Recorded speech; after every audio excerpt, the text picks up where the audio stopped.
All right, we are here, guys. Dominic Caps right here. How are you today? I'm fine. What's your name? My name is Fumi. Fumi, you are looking totally amazing. Thank you. All right, so first question here. What do you know or what do you have to say about MC Larry J? Okay, I think he's a very, very unique comedian in this way he brings about the jokes because they are actually really, really relatable to how we grew up. Do Okay, you understand? yeah. Like most of his jokes that I heard are things that I could relate to, and it was funny thinking back. Similar memories what I went through, what I went through. And you So can relate. yeah, they can relate with it.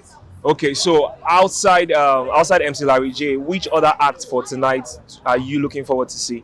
I'm looking forward to seeing remotes. Okay. I'm looking forward to seeing funny bone. Funny Bone. Yeah. Yes, I think these are the two people I'm looking forward to seeing. All right, so quick question. Yeah. Ethiopia is in what continent? Africa. Is that your final answer? Yes. Think about this well. One final chance. Ethiopia is in what continent of the world? Africa. She said Africa. She's actually correct.